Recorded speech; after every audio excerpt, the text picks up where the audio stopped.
today I'm taking a little bit of an opportunity to shine a spotlight on an area that I know is close to all of our hearts, but particularly here at the Coaching Academy. Now, as a coach training organisation, we are, of course, committed to ensuring that you have brilliant coaching skills.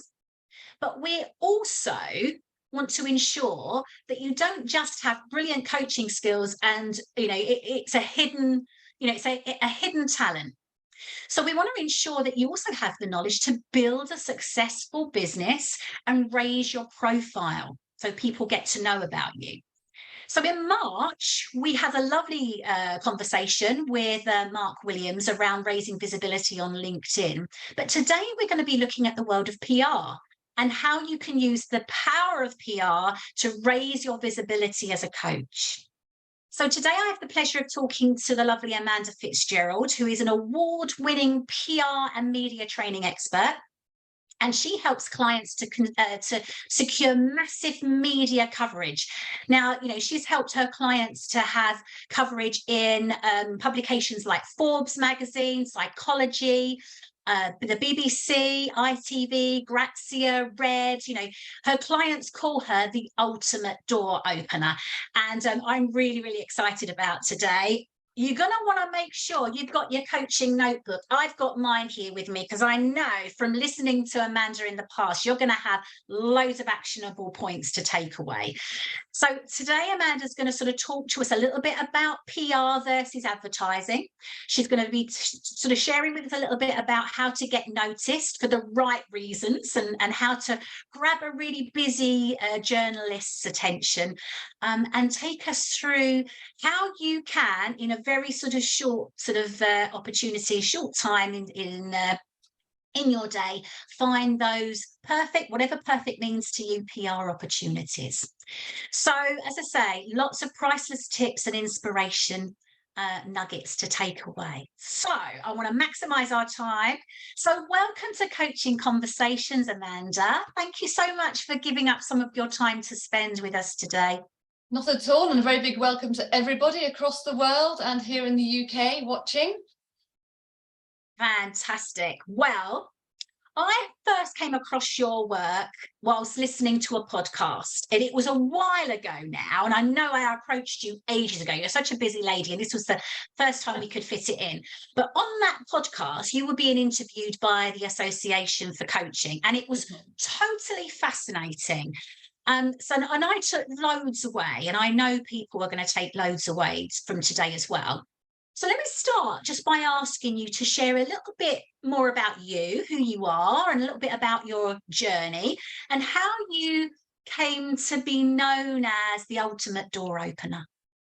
Right, well, yes, quite a few questions there. So I'm known as the ultimate door opener because when I first got my first ever gig, a client who was a life coach or a mindset and vision expert, she said, Amanda, I only want to get into Psychology's magazine. That's the only place she wants to be seen. And it's like, okay, that's a bit of a tall order.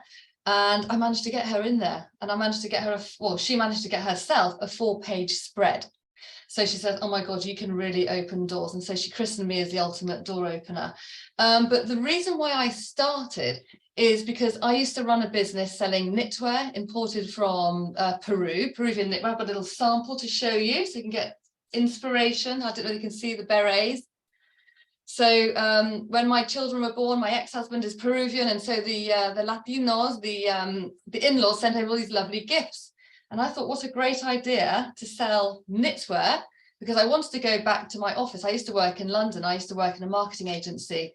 And it was when, before hybrid working ever existed, like working from home, I said, please, can I work 3 days from the office and 2 at home? And they said, no. It's like, we want you 5 days and that's it. So I thought, okay, well, that's not going to be very possible. I've got 2 very young children. And so I decided to set up my own business because I was inspired by my mum's company. And again, I've got something to show you. She used to sell import beads from all over the world. Janet Cole's beads. Some of you might actually recognize the stuff, but I used to travel the world with her finding beads.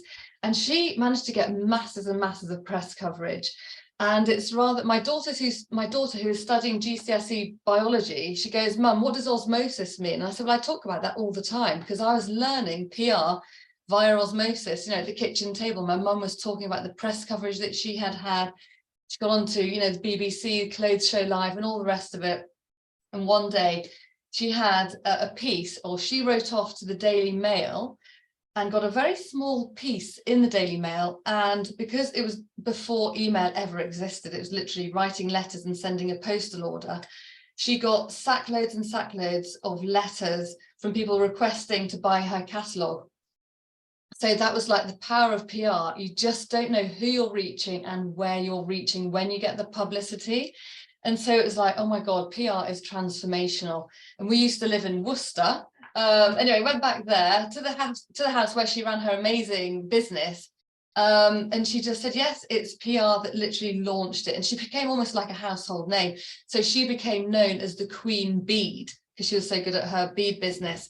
And that's something which I like to talk about, is what is your moniker? So I'm known as the ultimate door opener. What do you do that people kind of refer to you as? Like you've got Mary Portas, the Queen of Shops, or you've got Martin Lewis, the money saving expert. So sometimes it's a nice idea to give yourself a moniker so you can just refer to yourself as that when, so you can stand out from the crowd of what you're doing. But anyway, so going back to how I started. So I got inspiration from my mum's business and all the press coverage that she managed to secure. And then she took on a PR agent. And then I used to go to London to sit in the office with the PR agent and to help her and to hear how she was doing her pitches. And then she used to send me off to the magazine houses to go and pick up the jewelry that they had, they'd borrowed, the fashion journalists and stylists had borrowed on the photo shoots. So I was just learning this by osmosis. It was incredible, but I did not know at the time that I was going to get into PR. Then I worked in marketing agencies, as I said, set up my own business. And it was like doing an MBA. Literally, when you set up your own business, I think everybody might agree, you're having to juggle so many balls. You're having to learn how to set up a website, how to do social media, how to be accredited and how to do all the amazing things which you're going to be doing with your clients. But the one thing that everybody tends to forget, which is so important, is the power of PR. And I really want to give you this one important message, is that journalists need you as much as we need them. They are constantly looking for people like you so that you can share your expertise. There's a couple of nuggets already there that are just so important. What do you want to be known as is possibly something that we don't necessarily think about. But it is so powerful, isn't it? And also the fact that journalists need us. Again, you sort of think, oh, have I got something that is worthy? So turning that around, Amanda, is actually quite powerful, isn't it? It is. I mean, everybody's putting what they're doing, and it's amazing. Education, trauma therapist, self-connection coach, education, leadership. Everybody has expertise. And so you can all of you, and it might be a bit scary or it might be actually brilliant, that you can pitch yourself or start to think about becoming a thought leader, about sharing your expertise. So when I was running this business, the knitwear business, I was asked by a friend who runs a networking group, and she said, Amanda, can you give a talk about how you have set up your business? So I was like, then catapulted as an expert to share my expertise about running and setting up a business. So you've got a high performance coach, sport and education, family and young people, and then you'll also have industry press, which relates to everything that you're doing, small business coaching, so you can just look up on the internet, on Google, publications which would be relevant for you there, as well as thinking about potentially getting profile pieces about you, why you set up the business. I mean, journalists love human interest element stories. They love to hear about adversity and how you manage to get your role or to do what you're doing. What you're doing right now might be something totally different to what you did before you started to become a coach. Powerful stuff. And really helpful. And we're only a few minutes in, and there's just so much there already, to really consider. So I love that. I love the fact that you did your apprenticeship, so to speak, on the job, learned so much. I mean, what an inspiration your mum is. And it just goes to show, as you said, that one little sort of piece in the Daily Mail at the time and was a catalyst to sort of transforming her business and you becoming where you are today. Let's unpick a little bit more about what you do. So what's the difference then, Amanda? Because you're talking about PR, but what's the difference between PR and an advertising ad? Okay, so, and again, that's really interesting. So when I was launching my business, I went on a night school to learn how to set up my own business. So I was pregnant with my daughter, who's now doing her GCSEs, learning about osmosis and French and all the rest of it. And I was actually asked, I think what happened was I set up my business and I managed to get lots of press coverage. And then the trainer asked me to come back and said, can you do a talk about advertising versus PR? And I said, oh my God, no. I was too shy. It's really crazy. 15 years ago, oh my goodness. And then look, so that was my first ever talk I ever had to give about the difference between PR and advertising. So advertising, you need to pay your cash money, okay? You have to put down money to have an advert. And I also, in the olden days, I used to sell ad space, okay, for a magazine. It was called TV World. And so, so I kind of know how it all works. And actually, you have to take out a series of adverts in order for people to go, oh, right, okay, next time I see it, kind of for it to sink in. Getting into the press is free. Never ever pay any money to get press coverage, because that is not press coverage. That will be an advertorial, which is a mixture between an advert and editorial, or it'll be an advert. So the best thing about PR, and I teach people how to do it themselves. I am passionate about everybody. I call it learning a business life skill. Okay. So, and once you've learned that skill, you can just repeat and never ever have to pay any money for advertising. So that's it. It's literally free.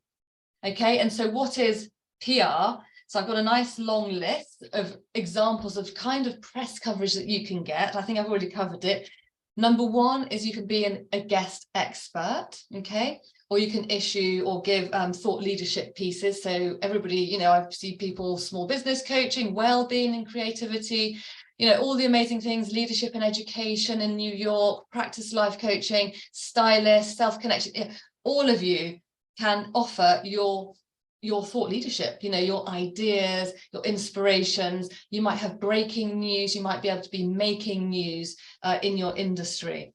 So that's one area. So like being a guest expert or a thought leader.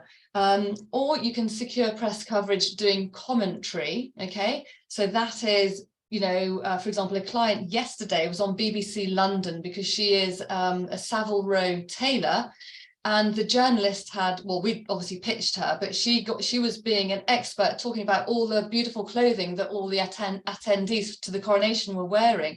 So she was a guest expert. I've been a guest expert. I was on LBC radio a few years back, and it's LBC, and I picked up a client, a 4K client in Sweden, okay, as a result of a 5-minute gig on the radio.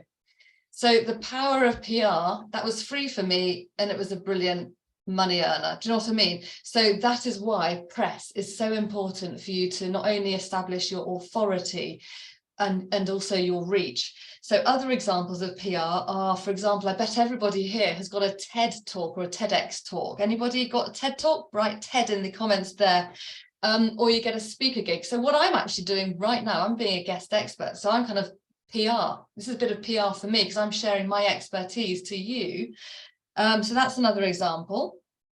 Or there can be profile pieces. So when I managed to win some awards with my knitwear business, people, the press would get in touch and say, oh, Amanda, tell me about the fact, about how you set up your business and you've got 2 children, you're raising to be bilingual. And the answer, of course, was yes, they both speak fluent Spanish.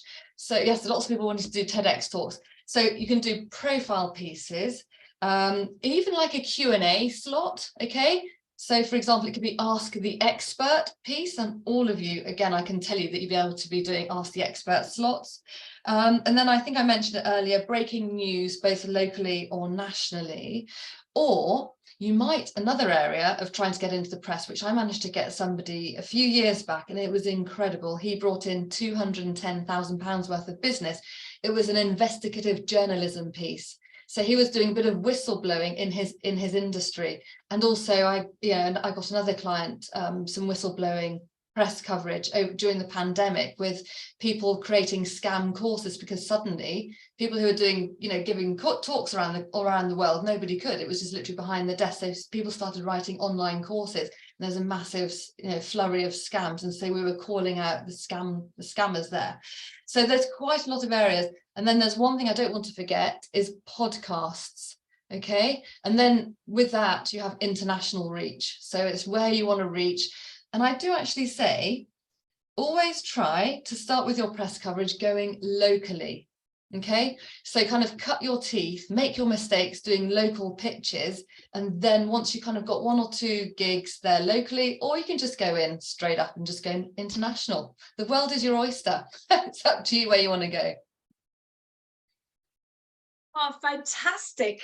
So, I mean, what I'm hearing there is that there's different types of PR. So there, if you want to do interviews, there's the possibility of, getting on local or national radio. There's lots of community radio, isn't there, that are often looking for sort of experts to sort of come in, or professionals to come in. The podcasts as well. So it's not necessarily about writing something. It could also just be, sort of doing an interview, and as you say, that sort of 5-minute piece on LBC had a huge reach for you. But not to underestimate the power of the whole local community stuff as well. There's just so much power out there. Love that, because there's a little bit out there for everyone. And some people, just to interrupt you, think that getting into the press means that you need to write that big fat article. Okay, this is really important for you to realize, is that you can, if you have an idea, oh my goodness, I'd love to talk about, mental health within the coaching industry, and you want to pitch that to psychologists, you literally send them a very short email outlining your ideas. Because my clients still come to me and go, I've just written this article. It's like, no, you don't write it. You only write an article once it's been commissioned. Or they will ask their journalists to then interview you, and then they'll ask, 2 or 3 other people, other experts, to give their commentary and their opinions. That's such a great tip, because I guess that whole, but I don't know how to write an article, could be the reason why people don't start in the first place. So knowing that, actually, that's brilliant. That's fantastic. Lightens the load, doesn't it? Yeah, it does make a huge difference, and lightens that load, because who better to write the article in the tone that's correct for the publication than somebody who works for the magazine in the first place. So wonderful, love that. You talk quite a lot about being PR ready. What does that actually mean, Amanda? So being PR ready, and I want to ask everybody in the chat, do you have professional photos? So if you do, put a Y, if you don't, put an N. So it means, you'll get a much higher chance of being featured if you have a professional photograph. Now, when I say professional, there might be some photographers here, but you can probably do quite a good job actually on your iPhone. But if you've got a good photo, it really is great to have your hair and makeup done and to do a professional shoot. So a photograph is part of your PR toolkit. Okay, I call a PR toolkit something which is it's like your CV of what you do. I think I've got an example to show you somewhere. Oh, here we go. Yeah. Within my organization, we help people create their press kits. Okay, so can you see? It literally says what it is on the tin. So you can see straight up that I'm a PR strategist. It's got a nice professional photograph there. It's got my contact details, and it's got delivered training at, it's got an editor testimonial. Obviously, these will be different for everybody else. So basically it's a 1-pager media kit that the press can go, oh, okay, so her areas of expertise: PR and marketing, networking, retail marketing, small business, speaker, a mentor for the Sherry Blair Foundation. And then what are your training topics? And again, this is brilliant. This can double, triple up as a podcast pitching document, as well as a speaker gig. And people want to do TEDx talks document as well. So you need to have a good photograph, a press toolkit, well, press kit, which is this. So that's number one. Number two, and then really what it is, okay, it's an idea about your area of expertise. Can you bottle what you do in a very short paragraph or even one sentence? Now, I'm famous for the nail it in 8, okay? So nail it in 8 means, can you say what you do in literally 8 words? And I do let people go up to 12 words. Okay, so here's mine. I train entrepreneurs how to secure press coverage, okay? So that's that. And then it's also great to have the so that, all right? But the nail it in 8 is number 1, so that you can reach many more people, so that you can have a huge impact, so that you can grow your client base, so that you can share your message with millions. And there's so many so that's about why you do what you do. So it's really, okay, so how can you say what you do literally in 8 words? So it's I, and then it's we, I or we, and then what's the verb? So it's train, help, educate, Who is your target audience? So female entrepreneurs, stressed out mums, send children, special educational needs kids, and then awesome outcome adjective. So I help female entrepreneurs how to secure game-changing press coverage. And these are like head turners. And if you're at a talk, you'll have people queuing up behind you going, oh, can you tell me a bit more about what you do? Because everybody here will be doing stuff. I will repeat mine. Everybody here will be doing things which are transformational. So here's mine. This is not really exciting, but it's like, I train entrepreneurs how to secure press coverage. I help outstanding coaches. No, I wouldn't say outstanding. I help trainee coaches to secure game-changing press coverage so they can launch their business with confidence, and so that they can get the credibility and build authority fast. Getting into the press is game-changing for 2 reasons. And when I first got my knitwear business into the press, I didn't realize quite how profound it was, the confidence booster I got. Wow, you see, you're not paying for an advert. A journalist is literally interested in you. And that journalist has probably put you, and she's had to pitch you to her editor. So you've had to go through quite a few gatekeepers, which is like the press hook journey, okay? And I do want to say something else, which is really important for when you're pitching yourself to the press. Always have in mind the reader of the publication, the listener or the viewer, if it's TV or radio. You're talking to them. You're not bragging on about how great you are, like I'm amazing, I teach people how to get press. No, I want to help you so that you can improve and grow your careers and grow your client base and have people knocking at the door, have your phones ringing red hot. So I coach, I train coaches how to get their phones ringing red hot, ringing off the hook with new clients as a result of appearing in the press. So it's something like that. And I really love that, Amanda, because if somebody said to me back in the day, I'm getting a little bit long in the tooth, but it's still so much here to learn. Oh, you need to have a press kit. I'd be thinking, oh my goodness, I don't even know where to start. But actually, what I love about this is you've really broken it down, and it's just the simple stuff, a good quality photo.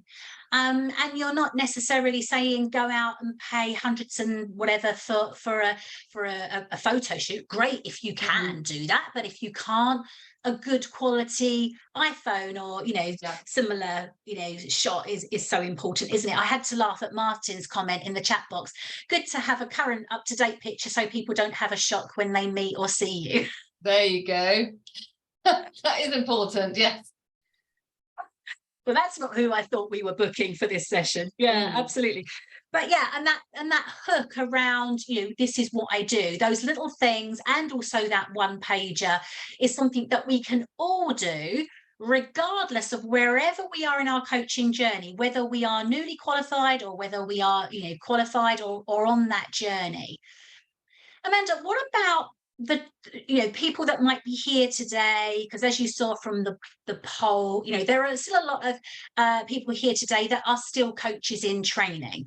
What about those coaches in training, or nearly qualified, or maybe just qualified, who are just sort of thinking, oh, I'm just not confident enough to do this yet? What would you say to them?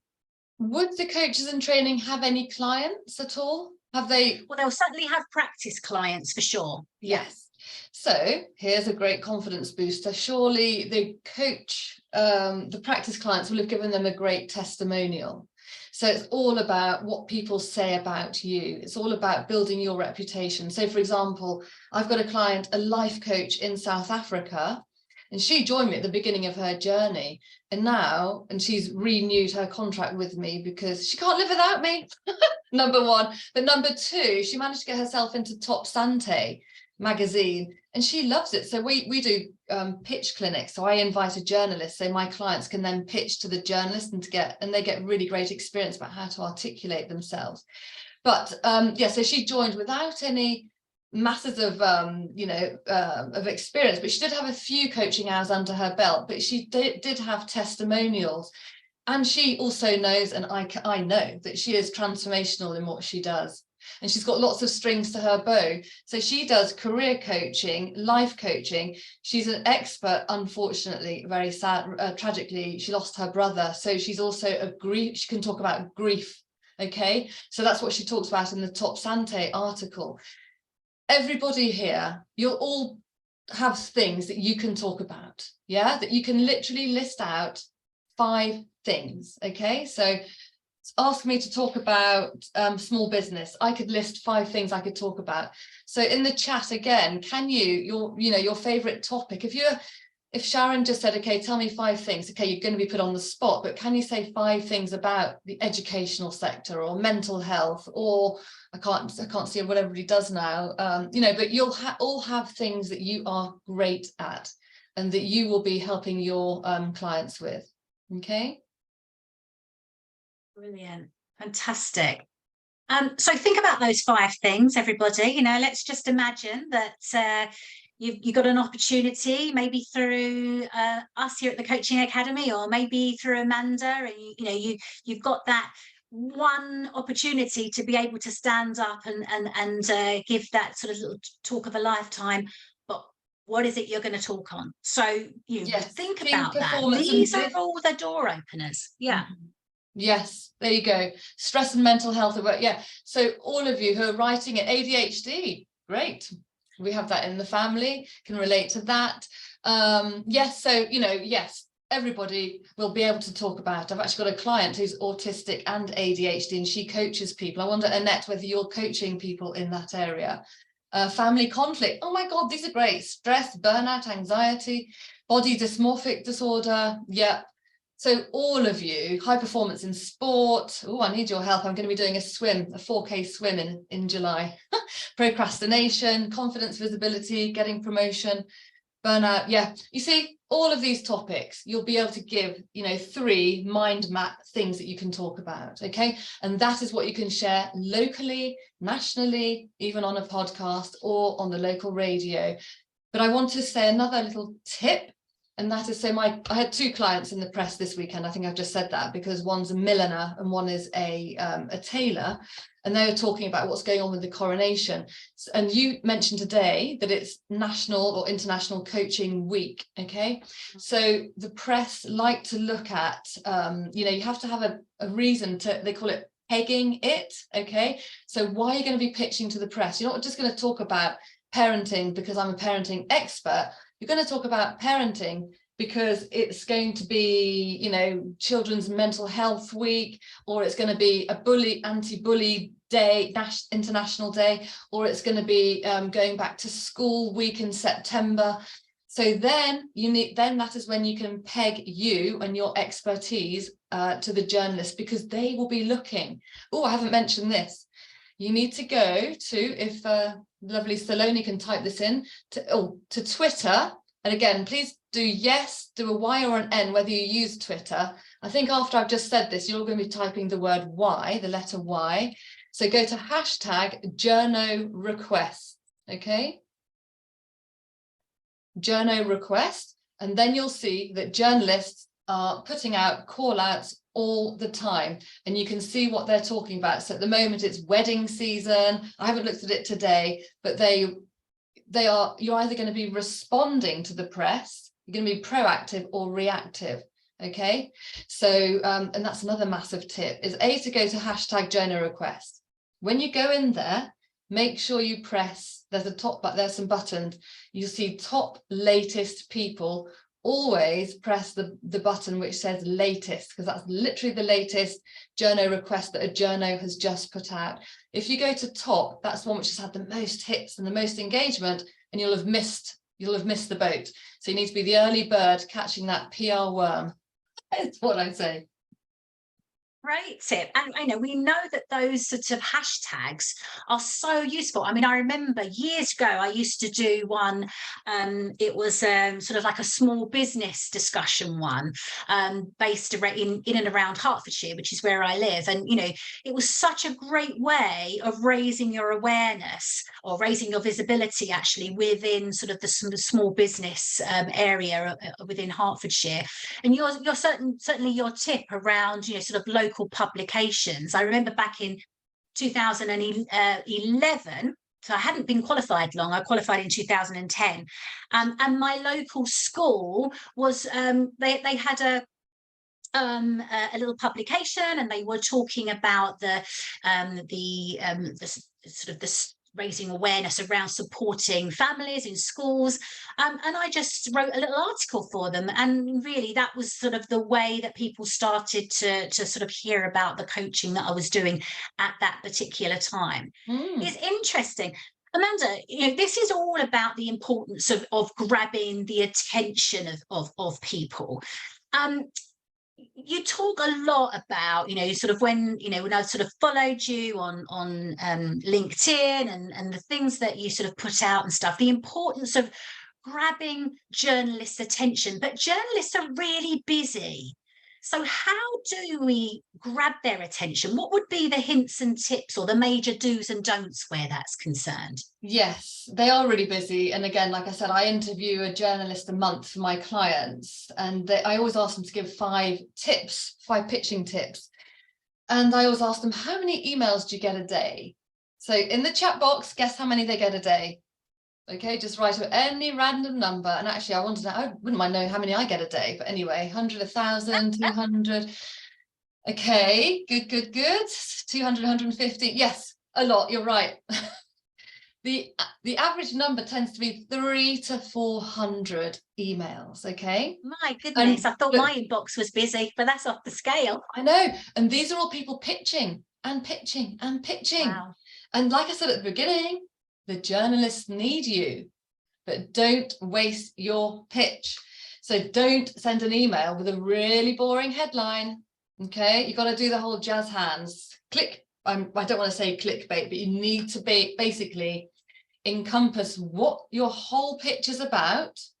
This is IP from an editor from Psychologist magazine, former editor. It needs to be 5 to 9 words long, your email header, and it's got to be interesting. Think about SEO, search engine optimization. Make sure you use a keyword that what your topic is about. Okay, or if you're responding to hashtag journo request, you know, it's the pithy, interesting replies which are the ones which get opened immediately. If it just says press release, if it just says anything really boring, that ain't going to get opened. So go to a magazine, and you know, go to some magazines, and you know, it's literally written, you can see what they say, how I became an accidental activist, you know, flattered. Let's just have a look. Davina says kindness is everything. Well, that's not amazing. Great brows make all the difference. You've got memory, mental health, and strength. So actually you could say 5 ways to improve your memory, mental health, and strength. Okay. Dance for happiness. Some people might be happiness evangelists here. You know, get your buzz back, tackling anxiety, love the skin you're in, playing the dating game. So you instantly can see that all of those go, oh, playing the dating game, that's interesting to me, so I'm going to strictly immediately go there. Okay, so think about what your topic is that you're pitching about, and just have a really short heading, and that'll be the one which gets opened, hopefully. And then also, don't get disheartened if they haven't opened up your email. They might have just banked it, because a lot of these journalists say we actually store it for later. We've got a folder, and then they can do the keyword search. So be sure that you put in mental health expert or education expert, leadership, high performance in your heading. Okay. Another thing I do square brackets. I go square bracket, and I go, you can say mental health expert available, and then you can go 5 tips on improving anxiety. I mean, that's probably a bit longer than 9, but try and get it to 9, because people open things on the telephones as well. Yeah, and that's a really good tip, because we know it ourselves, don't we? When we inadvertently maybe subscribe to things, and we get sort of advertisement, or sort of emails coming in from people we've subscribed to. We know it ourselves subconsciously, that sometimes we'll see the email header and think, oh, I'm not going to bother opening that, or there might be something else. You think, oh, that's really interesting, I'll open it. Yeah. So we sort of know it as a consumer, but when we're on the other side of it, perhaps we're not really thinking like the way that we need to, in order to sort of get that response from editors and stuff. That dream publication you want to get into, subscribe to those outlets, okay, that you want to get onto. Make sure that you sign up, and then you'll be able to see what they talk about, and then you go, they haven't actually talked about XYZ, my topic, for ages. Or if they have talked about your topic, here's a tip. You go, I'd like to help you move the story on. Okay. That's a little journalistic word. Yeah. Oh, I like that, Amanda. Yeah. So move the story on. And it again sort of raises your profile as a thought leader, because you've done it, but I'm going to help you to move it on even further. Yeah, exactly. That's a really great thing. Yeah, absolutely brilliant. Lots of really actionable stuff here, and the press kits, and so it's just about getting started, isn't it, really? Yes. Lots of sort of do's and don'ts, really, really helpful. We've got about 10 minutes sort of left on thinking about that, and I guess the other thing that sort of comes to mind when you ask people to pop in their dream publication, where would they like to be featured? Mm-hmm. I guess it's also about, when you've subscribed to it, it's also about not just seeing what they have covered before, but getting a feel of the tone of the publications as well, which will help you, I guess, with your pitch. Yeah, absolutely. And their writing style. And if they do something called a listicle, which is 5 ways how to, or whether it's a long piece. Yes, so it's really important to subscribe so you can get used to their writing style. And if you're trying to get into a publication, you're not just going to write to the Daily Telegraph. The Daily Telegraph, every Monday, where they'll talk about travel, family, and XYZ. Tuesdays will be body and soul. That's the Times, actually.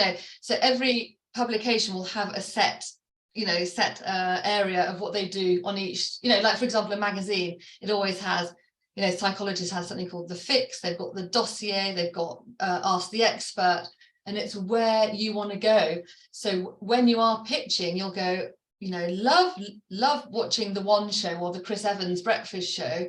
When you do I don't listen to it, but let's just say they do the, pause for thought section. So you'd have the heading, pause for thought, lifestyle expert. Okay, so try and link your pitch to the section that they will be having. That's a really important tip, which my journalists say every single time. Excellent, really great tips. So in the final sort of 10 minutes or so, if you were to sort of, I know you've got lots and lots of sort of tips and secrets to sort of good PR or profitable PR. What would you say would be your sort of top secrets that would really help the people today move it to the next stage? Okay, so I think we know we need to have a photograph. You need to be able to articulate what you do in one or two lines. Okay, that's really important, because it's always important to do a short bio at the bottom. You know, award-winning PR expert helps trainee coaches to be seen, you know, blah blah blah. You know, so have that. What are the transformations? Also to have the outlines of a short pitch, because the big mistake is writing a massive long blabbing email, which journalists, you know, you've just seen, they receive 400 to 1,000 emails a day. It's got to be really short, sharp and succinct. So that's that. Also, research the publication or the telly program or the radio show you want to get into. Don't just go, I want to be on Chris Evans' show. It's like, okay, so where, which is the section? Okay, so research is really important. Also, another major tip is research your competition and see where they have been featured. And I always say, don't reinvent the wheel, get inspired by the wheel. So see where they have been featured, and then you can either move the story on, or you might disagree with what they were saying, but you're not going to say that. But, you know, it's just good for you to get ideas of what publications have featured them. So that'll give you a good idea of what could be your target publications and outlets.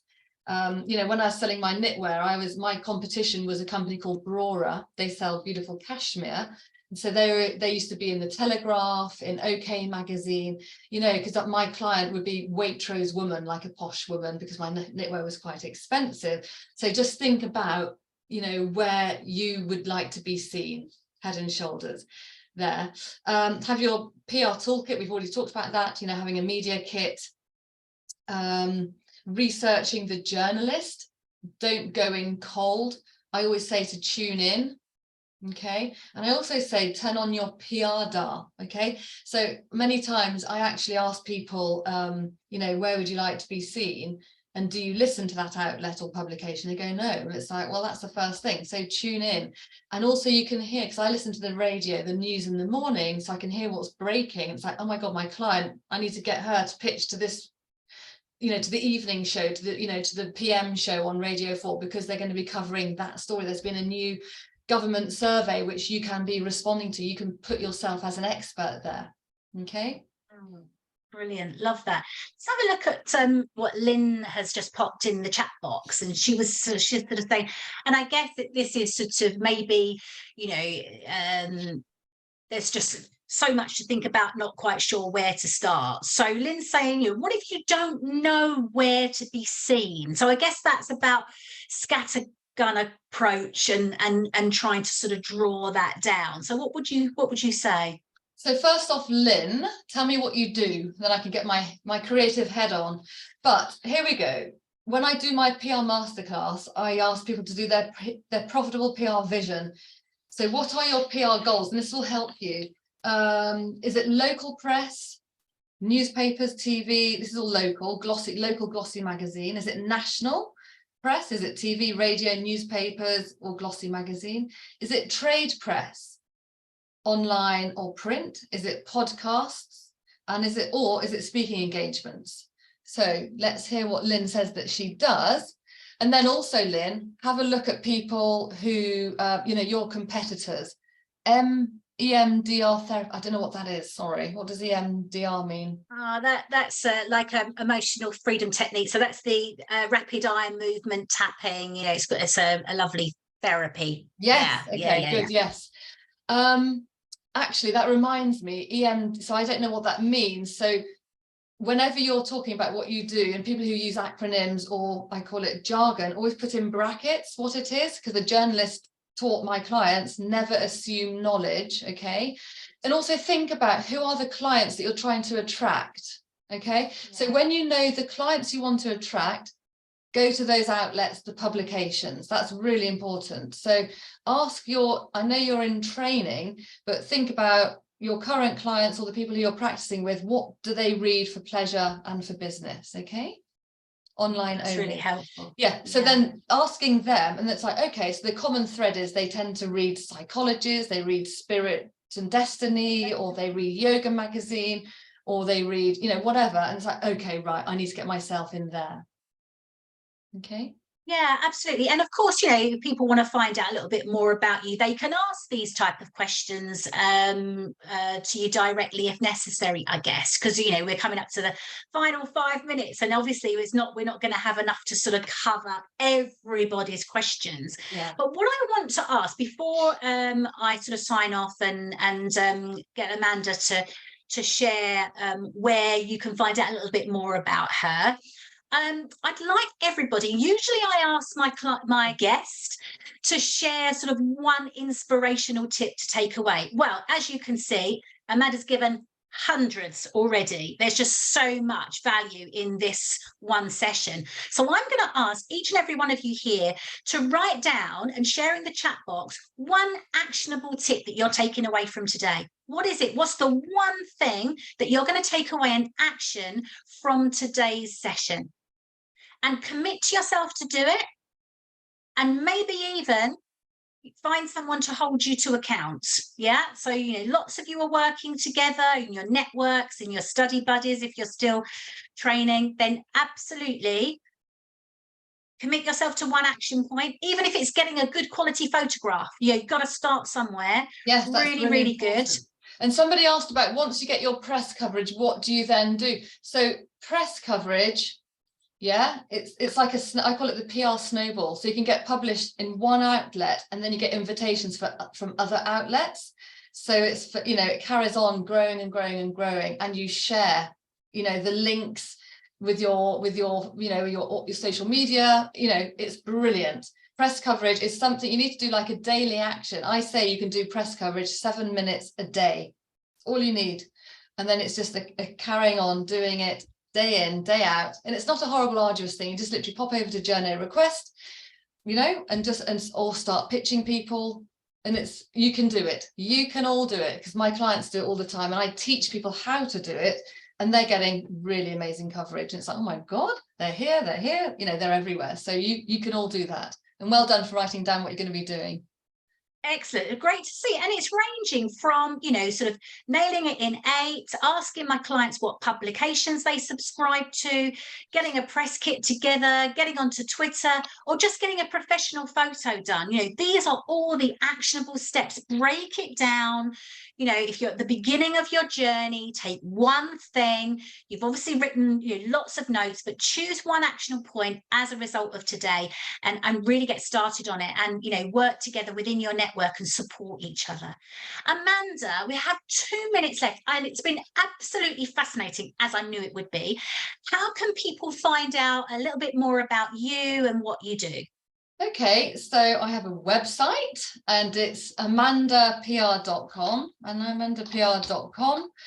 So you can pop along there, and you can see we've got a work with me page, and you can see our prices range from £99 all the way up, depending on what you want to do. So go there. You can book a call with me, a complimentary discovery call, if you want to know about my products and services. So you can go to amandapr.com/apply. I don't know if Saloni's got that ready. So you can book a 15-minute complimentary call.